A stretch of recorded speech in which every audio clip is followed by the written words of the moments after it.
Avec un risque d'averses hivernales par endroits, les maxima seront compris entre 3 et 8 degrés. C'est la fin de ce flash. Merci de nous suivre. Très belle matinée.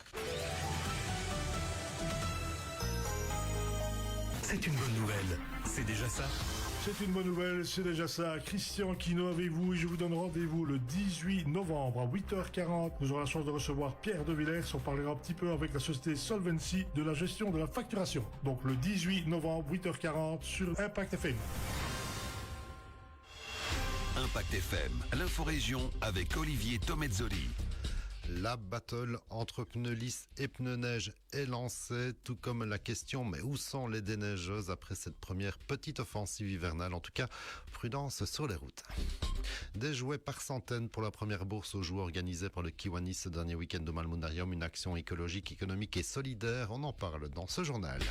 Et on parle foot féminin aussi, comme tous les mardis matins. Coup d'œil sur les résultats du week-end chez les dames. Mardi 18 novembre, le développement des titres de l'info de l'arrondissement. Présentation Olivier Tomezzoli. Bonjour à tous, une info judiciaire pour commencer avec le démantèlement d'un réseau de trafic de drogue en région verviétoise, comme l'a confirmé le parquet fin de semaine dernière. Une cinquantaine de policiers ont mené des perquisitions simultanées sur plusieurs communes de la région et à Verviers même, où des membres du réseau avaient été identifiés. Perquisitions qui ont permis l'interpellation de 2 individus âgés de 24 et 36 ans qui ont été placés sous mandat d'arrêt. Des stupéfiants et de l'argent liquide ont également été saisis. L'enquête se poursuit actuellement au sein du service enquête et de recherche sous la direction d'une juge d'instruction. L'hiver s'installe chez nous avec des températures qui ont plongé sous zéro cette nuit. Quelques très petits flocons hier sur la hauteur, pas de quoi skier, on attendra encore un petit peu. Quelques petits centimètres attendus en deuxième partie de semaine selon les prévisions. En attendant, et si vous me le permettez, je lance ouverte la grande saison de la battle entre les pneus lisses et les pneus neige. Et en maître de cérémonie, je pose ici pour la première fois la sempiternelle question, mais où sont les déneigeuses, hein? Bon, je vous rassure, nos communes et le SPOE sont prêts pour ce début d'hiver. Les déneigeuses sortiront quand ce sera nécessaire, mais en attendant, et plus sérieusement, prudence sur les routes. On poursuit avec cette bonne nouvelle pour la crèche Les Petits Pas à Trois-Ponts qui bénéficie d'une aide urgente de quelques 904 000 € de la part de la région wallonne, assurant la pérennité de 21 places et constituant l'un des projets les plus importants de la province, soutenu par la région pour financer des travaux urgents, donc afin de garantir la sécurité, la salubrité et la pérennité des places d'accueil dans les structures menacées, comme à Trois-Ponts, donc, et cela alors qu'en parallèle, la Fédération Wallonie-Bruxelles annonce, elle, figer les indexations de l'ONE, mettant en péril des dizaines de places en crèche en Wallonie.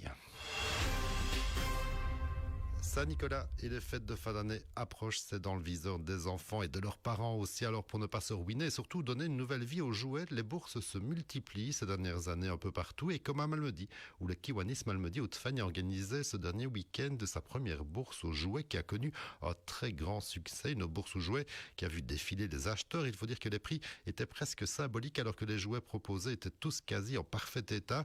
Et il y en avait des centaines et des centaines de jouets déposés par les vendeurs, comme l'explique Jean-François Eman, c'est le président du Kiwanis Malmedy Haute-Fagne. On est quasi à 2000, on est à 1950 et quelque chose. Et je m'attendais au départ à 1000, puis quand on a vu l'affluence dans les premiers jours de dépôt, on a monté jusqu'à 2000. Et je dirais heureusement, il était temps que les dépôts s'arrêtent. Et on a dû même arrêter à la toute fin de prendre des livres et des puzzles un peu tout venant, tellement on avait. Il y a un peu de tous les prix, j'imagine. Il y a tous les prix, mais de manière générale très raisonnable en fait. Je dirais que 95% des articles sont en dessous de 5 et 10 €. Il y a quelques trucs plus significatifs qui sont au-dessus, mais beaucoup plus rares. C'est quelque chose qui est tout à fait et très logiquement dans l'air du temps. Hein. C'est vraiment quelque part de l'économie circulaire, de la seconde main.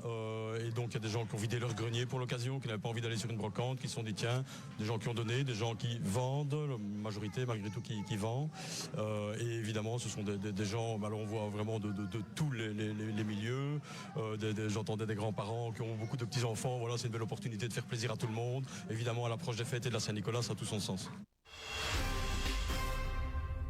Et comme tous les mardis matins, on ouvre notre page foot féminin dans la région pour consulter les résultats du week-end. En première provinciale, Bellevaux s'incline dans le match de haut de tableau face aux filles de la SE Pen, défaite 1-3. Bellevaux qui reste bloqué à la 5e place, loin des leaders au classement. Offray était au repos, forcé ce week-end dans cette série. En deuxième série B, à noter la belle victoire des filles de Wemfemont-Villard, 3 en déplacement à Andrimont. L'Esterlaine, elle, s'incline à domicile face à Walkenrad 0-3. Bellevaux B était au repos. À noter aussi Le carton du week-end que l'on doit au FC Eupen 13-1 face à Sarbet. Les Wembrez qui recevront les Eupenois samedi prochain sont déjà prévenus. L'info continue sur notre page Facebook Impact